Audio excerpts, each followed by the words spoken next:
resurrection is way more natural than you may think. It's right there in your longing, a hope that what is dead will come back to life.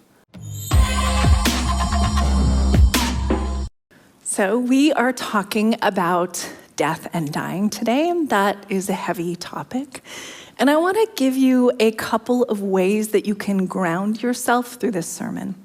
If it feels a little heavy, I want you to return to your breath. I want you to notice when you breathe in and let your exhale be just a little bit longer. That will bring you some calm. And the second is to remind yourself of something that brings you delight. Maybe the smell of coffee in the morning, the warmth of sunshine on your skin, the way your friends' eyes crinkle when they smile. Name that delight, and it will help too. And trust that I have taken care with my words, and however fresh your grief may be, it is all welcome here today. So we'll be in Matthew 9, and we will talk about grief, small d, big D, death, ordinary and eternal time, and Ars Moriendi. So while he was saying this, and just to stop for a pronoun check, what's the this that Jesus was saying? Well, sandwiched into a string of miracle stories that follow the Sermon on the Mount, Jesus has just made the point to the Pharisees that the disciples, they don't need to fast while he's around because he's like a bridegroom to them. And what Jesus means is that wherever he is, life is lived like a feast, not a funeral. Those grief rituals, they have their place, but in their time. And just as he's made that point, a synagogue leader came and knelt before him and said, "My daughter has died, but come and put your hand on her and she will live." Jesus got up and went with him, and so did his disciples. So, feasting and fasting, they're not so far apart after all. In Matthew, this story is pared down. The Greek actually leaves out the detail of what kind of leader this guy is. Mark and Luke say he's Jairus, the synagogue leader, but Matthew says he's just leader. And maybe what Matthew wants his audience to see is that it doesn't really matter who you are. You might have a fancy title and everyone might know your name, but in the end, when you encounter death, you'll have to face it like everyone else. Death levels you. And the first thing you'll wonder is, can I reverse this? Is there some way to undo death? Now, the stories we'll encounter today in Matthew 9 tell deeper truths than the surface drama that unfolds. I mean, are you meant to hear these stories and ask, if I could just get close enough to Jesus, will he resuscitate my loss?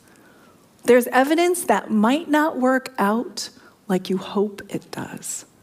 Your loved ones have died. My loved ones have died. And so far, there is no evidence that we can reverse that. So right here, on the edge of this unfolding drama, what I want you to notice is that it's perfectly normal to want to undo death. And in that desire, resurrection is way more natural than you may think. It's right there in your longing, a hope that what is dead will come back to life. When tragedy strikes, we are the leader running out of the house, looking for a dramatic change in the story. But then there's disruption. Just then, a woman who had been subject to bleeding for 12 years came up behind him and touched the edge of his cloak. She said to herself, "If I only touch his cloak, I will be healed." And Jesus turned and saw her. "Take heart, daughter," he said. "Your faith has healed you." And the woman was healed in that moment. There are incredible details in this story. This woman has been bleeding for 12 years. She has a uterine hemorrhage, which accounts for not just her physical pain, but her social isolation. In this woman's culture, due to her bleeding, she's unclean, and everything she touches is unclean. These are rules of ritual purity. And I love how we get access to her inner voice in the story. She says, if only. And then she trespasses the laws that keep purity customs in place. Now, Matthew includes another detail here. The woman doesn't reach out and grab Jesus' hand or poke at his calf muscle. She touches the edge of his cloak. And the Greek word for edge also means fringe or tassel. And Matthew's astute Jewish audience would notice that tassels make Jesus a good Jewish man. Deuteronomy 22 commanded that tassels be on the four corners of a cloak. So there's Jesus, covered, and a woman, unclean. And she reaches from way outside in. And there's a desperation that unites the seekers in these stories from their opposite ends of status. They both want to undo the force of death. And for centuries, Christians have had specific ways of classifying death. We could call the distinction small d death and big D death. And small d death is a natural physical event. It's decay and illness, it's accident and aging. It's what makes us mortal and not divine. But there's another force, a little bigger, a little scarier, and that's big D, capital D, death. This is a corrupting power, an enslaving power, the perversion of all that is good. And I'm going to argue that small d death is clinging to this woman, sure. I mean, how long can you survive in the ancient world after a decade of hemorrhaging? Small d death clings to her like it clings to all of us. But that's not all that clings to this woman. Big D death is there too. It's in the way that she has been marginalized and set aside and avoided. What has made her life so miserable is how the situation has dehumanized her, replaced love and mercy with fear and ostracization. Jesus does not only see past what hurts her body, this source of small d death, but when he turns and really sees her and names her daughter, he addresses the lies of big D death. He insists that mercy comes before the law. And with that, she is restored. She's alone, no more, free to live, maybe 20 more years in the company of those she used to avoid for their own good. We live with these forces too. The way death is a part of the changing seasons, the end of a good life lived, grief that reminds us we are so grateful for who we got to love before they were gone. But we also live with a kind of death that we aren't meant to accept or accommodate. These are the forces that destroy the climate and places of peace and the possibility that there might be enough to go around. These are the forces of division and abuse and structures more demonic than any devil we might blame for their harm. And in a moment, we'll talk about what resurrection really means to the deaths that we live with. But I would be remiss to not address what it just feels like to live with death. Either because someone you love is gone, or you're facing a terminal illness, or you are just sad because life isn't what you hoped it would be. And there are many models for helping you with grief and loss. Kubler-Ross's 5 stages of grief when you're facing your own death. There's Warden's 4 tasks of mourning, which is about actively engaging and finding meaning in loss. Models can be helpful, but I've been contemplating one that's honestly new to me. It's called, and I'm sorry, this title is no fun whatsoever, The Dual Process Model for Coping with Bereavement, developed by Margaret Strobe and Hank Schut. And it's quite simple, really. Here's a little diagram from my journal, and I realize it's completely illegible. I actually told Jonathan I was going to share it with you as is, and he jokingly said, "Bobbi, what if people think you're a witch?" Because my handwriting is so bad. I mean, it does look cool, right? If you like witches. But back to it. On the left, the column is labeled loss-oriented. And on the right, it's labeled restoration-oriented. And in the middle, the zigzags represent everyday life. And what you're doing when you're grieving is going back and forth between these states. Loss-oriented is the intrusion of grief. It's sadness and anger over what is lost. It's crying over what's broken. And restoration-oriented is attending to life as it has changed, doing normal things, getting distracted, even laughing, and finding pleasure. And the point is that you oscillate between these 2 poles. 1 minute you're focused on the grief, the next you're focused on rebuilding your life. It is a dynamic process between confronting bereavement and adapting to life in its wake. I think for as long as you hold grief, you oscillate. And it's the frequency that changes. And all of that is so normal.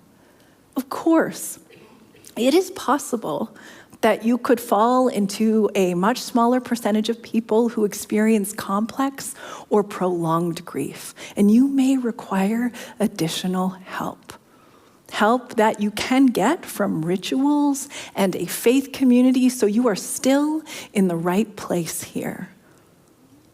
But shifting gears, can we work out a theology of death and resurrection with this reality of grief as such a normal part of life? I think that we can. So, when Jesus approaches the leader's house to attend to another daughter, he hears a noisy crowd and sees people playing pipes. He says, "You can go away now. The girl is not dead, but asleep." But the crowd laughs at him. This guy doesn't know. We've seen this lifeless body. And eventually, though, the mourners are thrown outside, and Jesus goes inside and takes the girl by her hand, and she is raised. And news of this spread throughout the region. When Jesus arrives, a funeral is underway. And even the poor were expected to have at least 2 flute players and a woman who wails at their funerals. So this more affluent leader's home is rowdy. Now, Matthew uses an unusual verb for sleep to make a parallel between sleep and death. And in doing that, his readers see death for what it is, temporary. Like sleep, it can't last forever. And that's why this story is so special, so gospel. It's not that the daughter is actually sleeping and the funeral processors don't know it. Joke's on them. This story shows the truth about the nature of death in the presence of Jesus. In fact, the verb for the girls rising, egero, is the same verb used for Jesus' resurrection in Matthew 26 and 28. So this is a get ready for it story. Like here's a tiny baby resurrection before you see it in full.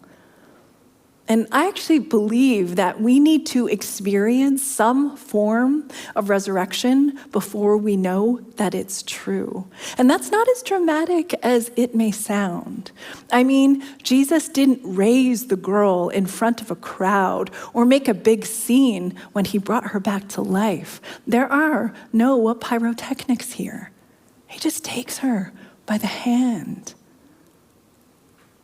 It's a quiet story. And maybe so much of what we're doing as we make meaning in our lives is practicing quiet resurrection too. So we can be ready for something bigger and stranger up ahead. Maybe you know a quiet resurrection when you hear of kindness and forgiveness in places of devastation. Maybe you know a quieter resurrection when you survive a horror and it somehow makes you someone you're really proud to be. Maybe you know a quieter resurrection when the spring blossoms bloom out of dormant winter branches. But now I've gotten away from actual death and actual dying. So let's talk for a moment about the Christian funeral. There are 2 kinds of time being honored at a Christian funeral. One is ordinary time, linear, historical, how we experience the end of a life. It's ups and it's downs. It's the character formed in us between birth and death. And the second is eternal, divine, transcending our idea of time. It holds wonder and the transforming power of love and the biblical hope that leads to the renewal of all things. Now, it's confusing when we try to sort out what the scriptures say about what Easter means to our dying. There's this belief that we will be present with the Lord when our ordinary time comes to an end. Think about what Jesus says to the thief on the cross. Today, you will be with me in paradise. But there is also this belief that there is a collective resurrection of the dead on the eschatological day of the Lord. And the Apostle Paul says, we will all be changed in the twinkling of an eye at the last trumpet. So which is it? Do we know resurrection as soon as we die? Or is it something more mysterious up ahead? And in the mystery of faith, both are true. The scholar Jürgen Moltmann jams these beliefs together, writing, the hour of every individual death in this present time leads directly into the eternal day of the Lord. The story of 2 daughters have always been intertwined. They're intertwined in Mark and Luke and Matthew. And as Jesus restores a woman back to community and back to her body, And as death simply evacuates in Jesus' presence, bringing a little girl back to life, we see how the reign of God presses in on the present moment, and the eternal God never stops raising what is dead to new life. This hope is always intertwined. So when we gather to grieve, we hold what is ordinary and temporary with what is divine and eternal, and God meets us in both. So, how do we live in the shadow of death and dying? Now, no one can promise that death won't hurt, but there's hope that death in all of its dimensions will lead to a renewed and resurrected state. Now, in the 15th century, through the Black Death and all the social upheaval that followed across Western Europe, some Christians wrote this little book with woodcut pictures called Ars Moriendi. In Latin, it's translated The Art of Dying. Now, the woodcuts are creepy. There are these gaunt people in beds surrounded by battling angels and demons. Perhaps not how we picture a good death. But the spirit of the thing is still instructive. It says, you know you're going to die, and you should prepare for that. Learning to die requires attention. Jesus prepared his friends for his death throughout his ministry. He prayed an anguished prayer in the Garden of Gethsemane to prepare himself. He instructed John to care for his bereaved mother. And he even kept the scars of death in his wounded but resurrected body. So, to finish today, I'm going to offer you a checklist, a few simple ways you can turn your attention toward the art of dying, even just a little bit. The first, don't be afraid to think about death. When it, metaphorically, taps you on the shoulder, say, oh, hello. I see my impermanence. I see the possibility of losing someone I love. Acknowledge that death is a part of life. Second, actively grieve. Grief is everywhere. It is under a change of a job or a relationship status. It's there when a trip comes to an end or a child leaves home. It's there when a season is over or you're simply aware of your aging. Oscillate between loss and restoration. And remember, that's so normal. And third, make space for death stories. Show up at the funeral. Look those who have lost someone in the eye. Bear witness to the death that surrounds us in this world. And find a way to let go when it's your time. But also trust this. Trust this Easter promise amidst it all. Christ is the center of all life. Christ is life itself, and therefore Christ is your life too.